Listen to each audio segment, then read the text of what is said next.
정보처리 기사 필기과정 제3과목 데이터베이스 구축 과목을 학습하고 계세요. 두 번째 시간입니다. 자, 우리가 앞 시간에 데이터베이스 설계 과정 공부했습니다. 그 중에서 개념적 데이터베이스 설계 기억날 거예요. 거기서 사용하는 것이 바로 ER이에요. ER 모델. 그래서 이번 시간에는 ER 모델 그리고 관계 데이터베이스 구조에 대해 공부해 볼 것입니다. ER 다이어그램은요, ER 다이어그램 그 개념이라던가 또 ER 다이어그램의 표기법 이런 것들을 물어볼 수 있고요. 관계 데이터베이스 구조는 당연히 시험에 나올 확률 아주 높아요. 관계 데이터베이스 그 개념, 그 다음에 각각의 용어 이런 내용들 위주로 여러분이 신경을 써서 정리를 해주시면 감사하겠습니다. 함께 볼까요? 자, 우선 ER 다이어그램이 나왔어요. 다이어그램 뭐예요? 그림이에요. 도식도. 예. 얘는 개념적 데이터베이스 설계는 현실 세계의 내용을 시스템으로 그대로 옮기는 추상화 작업이라고 했어요. 기억나죠? 그래서 그 내용을 추상화하는 데 있어서 바로 ER 다이어그램으로 이것을 표시한다 이겁니다. 그래서 ER 다이어그램은 ER 모델을 표현한 것으로 1대 1, 1대 n, n대 m 등 관계 유형을 제한 없이 나타낼 수 있다는 장점이 있습니다. 실체 간의 관계는 당연히 표기가 되고요. 조직, 사용자, 프로그램, 데이터 등 시스템 내의 모든 역할을 가진 실체들을 다 표현할 수가 있습니다. 데이터에 대한 개발자, 관리자, 사용자들이 서로 그 데이터를 바라보는 관점이 서로 달라요. 네, 우리가 그런 각각의 보는 관점, 이걸 뷰라고 불러요. 이 뷰들을 하나로 단일화시켜서 표기하는 데 또 도움이 됩니다. 근데 이 ER 다이어그램은 워낙 많이 사용되다 보니까 그 표기 방법이 조금씩 차이가 있더라 이겁니다.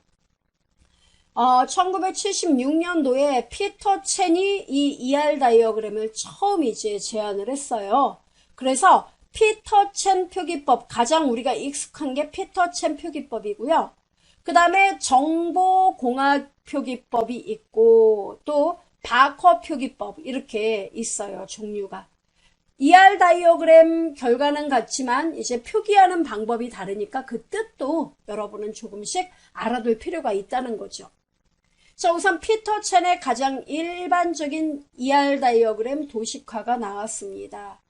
자, 여러분 여기서 먼저 눈여겨보셔야 될 거는 이 개체를 어떻게 표기하느냐. 자, 개체 여러분 보이죠? 개체는 뭐라 그랬어요? 예, 바로 우리가 시스템상에서 표현하고자 하는 유무형의 대상, 이게 바로 개체죠? 개체 집합 이렇게 얘기합니다. entity. 그러면 여기서는 크게 교수와 학생의 개체를 중점적으로 이야기를 했네요. 그럼 이때 교수와 학생의 개체를 표기할 때는 이렇게 사각형으로 표기를 합니다. 이해되죠? 그 다음에 각각의 관계를 표시할 때는 이렇게 선으로 연결을 시켜줘요. 링크선. 자, 그럼 여기서 보시면은 이런 이야기가 됩니다. 교수는 1대 n의 관계죠. 아주 명확하죠. 교수는 자, 지도한다는 관계가 만들어졌어요. 이때 관계는 마른 모로 표기를 해요. 그래서 교수는 학생을 여러 명 지도할 수 있습니다. 각 학생은 한 명의 지도교수를 가질 수 있습니다. 이런 뜻이에요. 1대 n의 관계. 됐죠? 그리고 각각의 엔티티들은 각각의 속성을 갖게 됩니다. 그래서 교수 엔티티는요, 얘가 가질 수 있는 속성들, 원소죠. 그래서 교수는 교수 이름이 있고요. 그 다음에 담당하는 과목이 있습니다. 그리고 이 교수 각각을 식별하기 위해서 교수 번호 속성이 존재합니다. 이때 교수 번호는 각각의 교수 데이터를 식별하기 위한 용도로 만들어졌기 때문에 기본키라고 우리가 불러요. 기본키 속성이다. 이렇게 얘기합니다. 그리고 육안으로 기본키 속성을 구분하기 위해 언더라인 긋게 됩니다. 밑줄 보이죠? 구분되는군요. 예. 그리고 속성, 즉 애트리뷰트는 타원으로 표시가 됩니다. 됐죠? 자, 학생 릴레이션, 학생 엔티티를 보면 여기도 어때요? 학번, 학생명, 학과명, 지도교수 번호 이렇게 각각의 애트리뷰트가 나와 있죠. 그리고 학번 밑에 밑줄 쫙 얘가 뭐예요? 각각의 학생을 식별하기 위한 기본키가 된다 이겁니다. 이해되죠? 이게 피터 첸에 의한 ER 다이어그램 표기법이에요. 자, 그렇다면 넘겨보겠습니다. 이 교수와 학생에 대한 이 다이어그램을 정보공학표기법으로 바꾼다면 어떻게 되느냐? 이렇게 그릴 수 있어요. 즉, 엔티티는 이렇게 사각형 박스 바깥에 표시를 합니다. 그리고 각각의 애트리뷰트가 나오는데 중요한 건 각각의 교수들을 식별하기 위한 교수 번호. 이게 기본키 속성이죠. 이 애는 이렇게 별도로 사각형을 만들어서 구분해서 이렇게 표기를 하게 됩니다. 그리고 나머지, 얘를 제외한 나머지 애트리뷰트는 이렇게 표시를 하게 돼요. 그리고 여기서 중요한 거는 바로 지도라는 관계가 성립되는데요. 자, 이 관계, 이 닭발 그림 보이죠? 이거 앞 시간에도 배웠는데, 맞아요. 이게 뭐냐면은, 이 뜻입니다. 교수 입장에서는요, 학생을 지도하는데, 자, 여기 0이 보이죠? 0이 들어있다는 얘기는 교수는 학생을 한 명도 지도 안 할 수 있어요. 네. 교수가 여러 명 있는데, 이번에는 나는 학생 지도를 따로 안 할 거야. 나 연구 많이 해야 돼. 이런 경우 있겠죠. 그러면 학생을 한 명도 지도를 안 할 수 있고 또는 한 명 또는 그 이상을 지도할 수 있다는 얘기예요. 이게 다수를 의미합니다. 이 부등호가. 자, 근데 학생 입장에선 어때요? 나는 이번에 논문 쓰려면 지도교수 한 명은 꼭 있어야 돼. 한 명. 이해되죠? 1대 n의 관계를 이렇게 표시합니다. 그러니까 이거는 0 또는 한 명 이상 이 뜻입니다. 이해되죠? 자, 그 다음에 바커 표기법을 좀 보도록 할까요? 바커 표기법. 이 바커는 이제 바커 표기법 같은 경우에는 영국에서 이제 표기 시작이 된 거죠. 자, 얘는 이 기본키 속성을요, 굳이 이렇게 유난 떨면서 표시하고 싶지 않다 이거예요. 그래서 좀 더 효과적으로 엔티티 이름을 이 안에 이렇게 넣어줘요. 박스 안에. 그리고 교수 엔티티 안에 이렇게 속성이 있는데 중요한 건 앞에 샵이 붙은 애는 식별하기 위한 속성이다. 기본키 속성이다 이거예요. 이해되죠? 그리고 중요한 거는 여기에서 선 보시면은 교수 입장에서 학생 입장에서 이렇게 나와 있는데 점선이 있고 실선이 있어요. 점선은 뭐냐면 선택이에요. 실선은 필수예요. 이렇게 됩니다. 뭔 말이냐면 이런 이야기예요. 교수 입장에서는 학생을 지도를 안 할 수도 있어요. 네, 지도를 하지만 학생을 굳이 내가 한 명도 지도 안 할 수도 있다는 얘기예요. 그렇죠? 지도를 할 수도 있고 안 할 수도 있다 이 뜻이에요. 옵션. 근데 학생 입장에서 이제 이쪽으로 갈 때는 자, 얘는 지도를 받는 거죠. 반드시 지도 받아야 논문 쓸 수 있습니다. 그럼 학생 입장에선 어때요? 나는 지도를 받는다.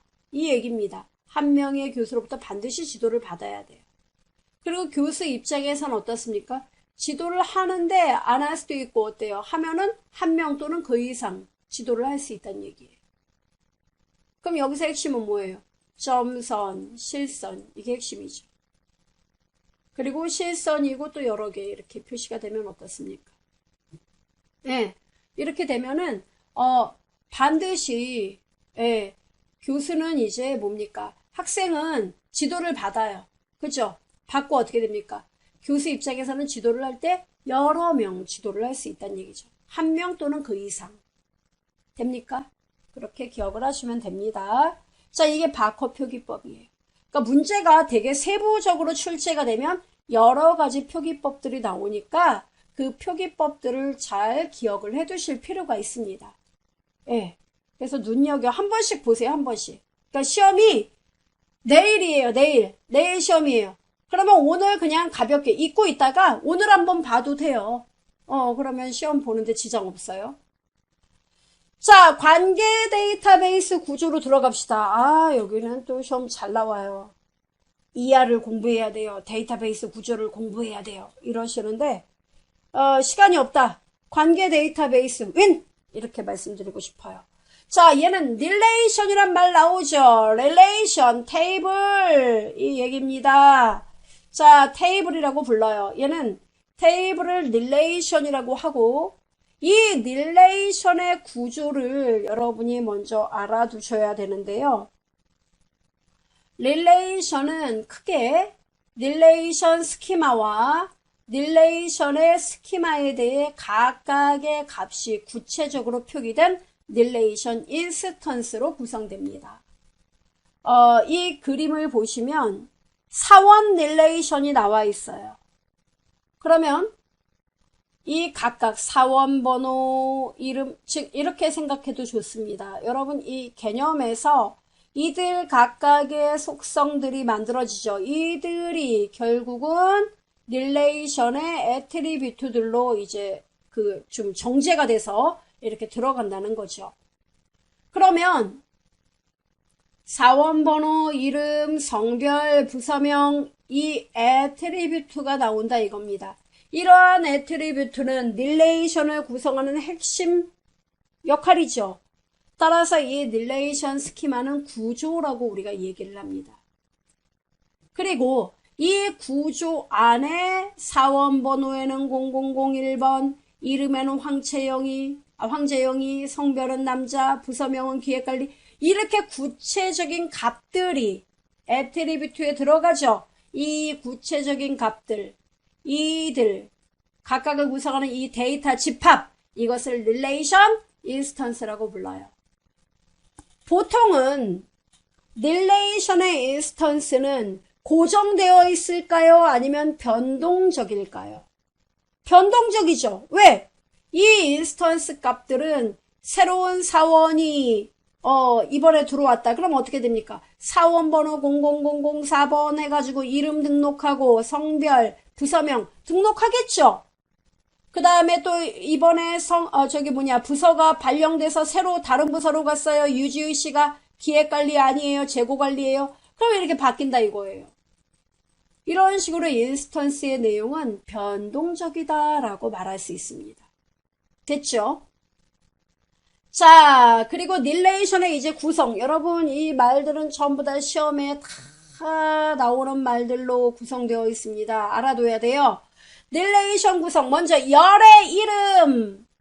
열은 어디예요, 여러분? 바로 이게 열이죠. 열의 이름은 애트리뷰트, 바로 속성 애트리뷰트.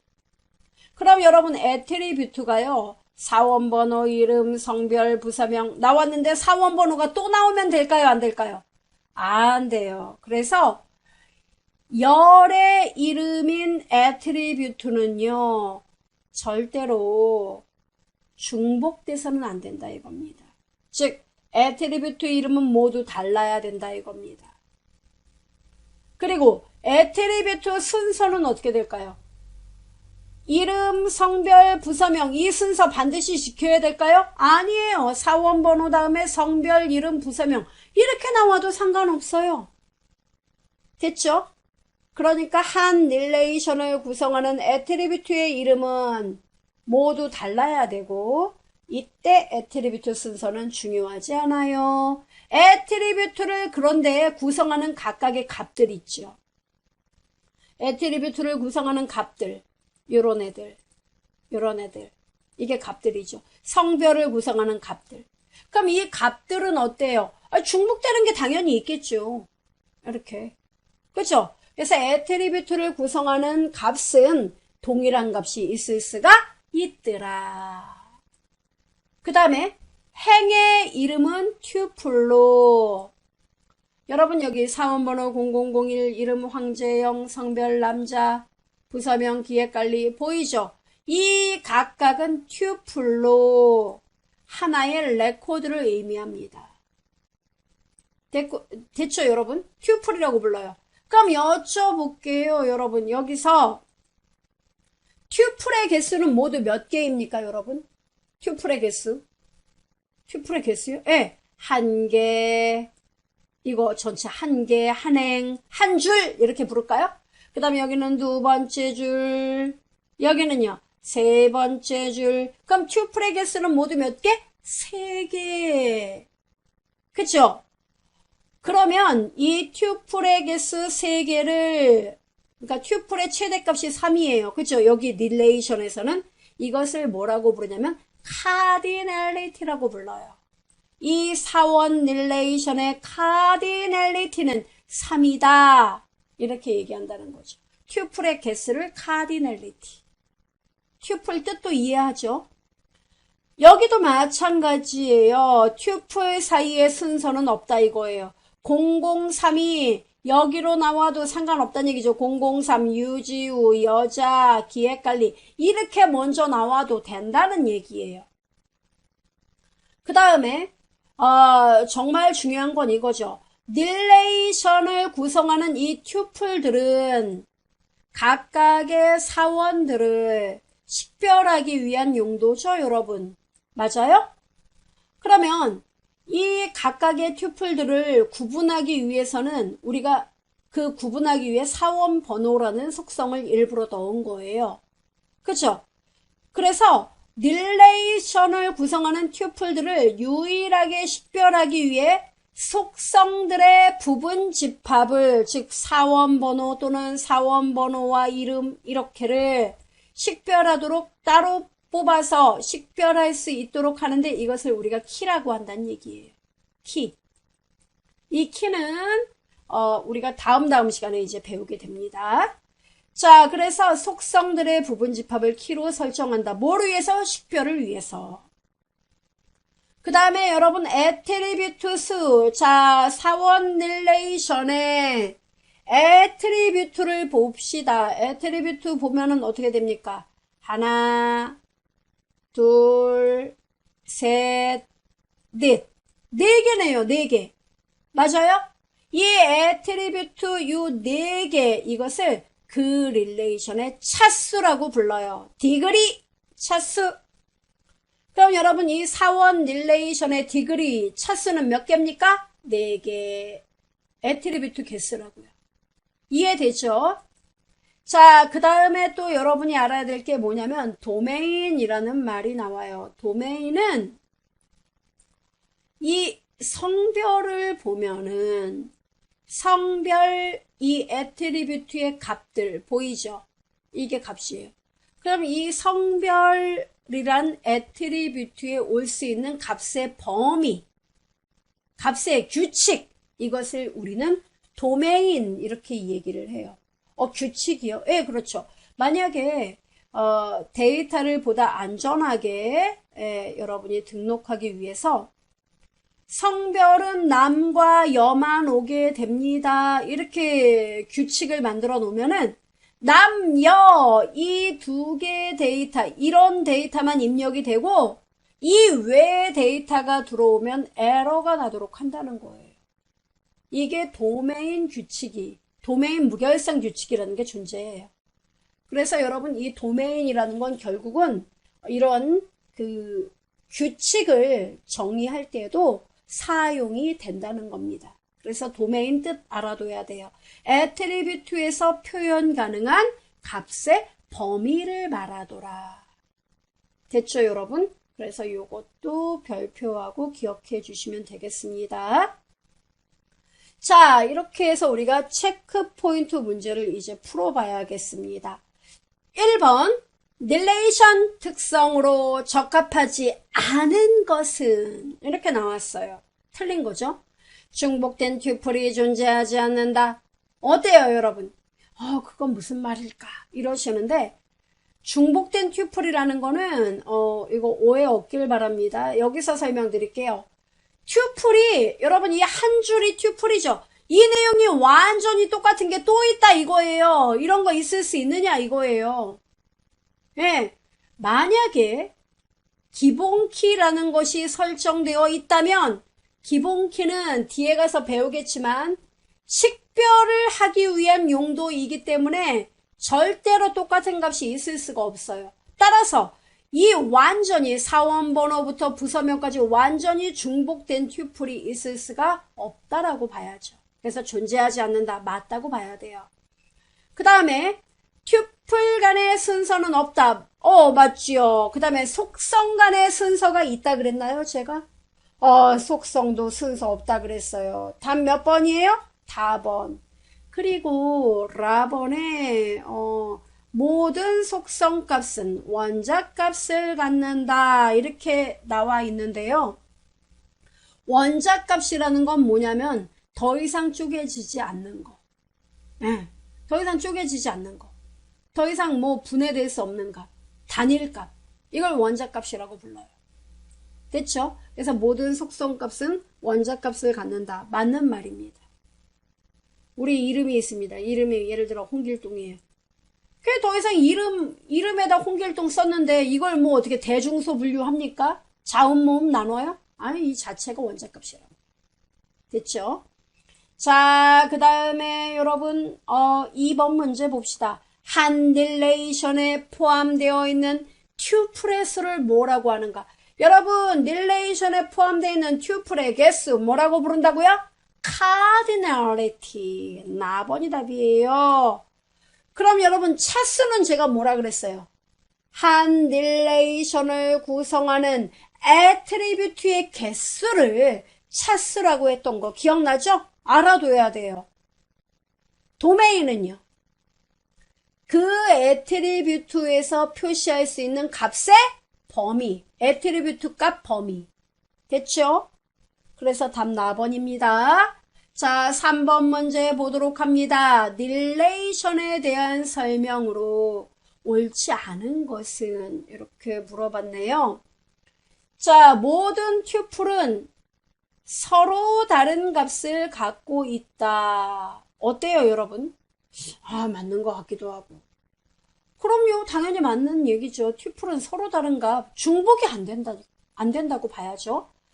하나의 릴레이션에서 튜플은 순서를 갖는다. 제가 뭐라 그랬어요? 한 릴레이션의 튜플의 순서는 중요하지 않다 그랬죠. 의미 없다. 순서 갖는다. 순서 없어요. 각 속성은 릴레이션 내에서 유일한 이름을 가져야 된다 그랬죠. 똑같은 속성 이름 존재할 수 없다 그랬어요. 예, 그렇지만 속성 값은 중복된 값이 있을 수 있다 그랬습니다. 그 다음에 모든 속성 값은 원작 값을 갖는다. 아이고, 똑같은 말이네요. 맞아요. 그럼 답 몇 번이에요? 4번이다 이겁니다. 그 다음 4번 문제를 봅시다. 학생과 학교 개체가 뭐예요? entity. 이 개체 간의 학적 관계를 ER 다이어그램으로 옳게 맞게 표현한 것은 이게 문제예요. 이게 뭡니까? ER 다이어그램 이 도식화 기호들을 여러분이 알고 있는지 물어보는 문제예요. 내 등치만 크지 별거 없어요. 자, 여러분 기억납니까? 개체는 뭘로 표기한다고요? 사각형. 바로 이 기법들을 보면 지금 피터 첸 표기법으로 표시를 한 거예요. 예. 그래서 각각의 개체는 사각형이고, 그 다음에 각각의 관계 설정, 관계 타입은 뭡니까? 말음모. 그 다음에 개체를 구성하는 각각의 속성들은 뭘로 표현한다? 타원. 됐어요? 예. 그러면 여기서 답이 몇 번이에요? 학생은 학교에 학적 관계에 있다. 어떻게 됩니까? 가번밖에 답될 거 없어요. 얘는 뭐예요? 관계와 관계 사이에 개체가 있어요? 얘는 속성과 속성 사이의 관계? 분명히 개체라는 말이 나와 있습니다. 따라서 가번이 답이에요. 이해되죠? 이런 거는 문제 어떻습니까? 도식 기호만 알면 풀 수 있는 거기 때문에 정말 땡큐하고 풀어야 될 문제입니다. 그래서 여러분 여기까지 문제 다시 한번 체크를 해주시고 이해를 해주시면 되겠습니다. 들어주신 여러분 고생하셨습니다.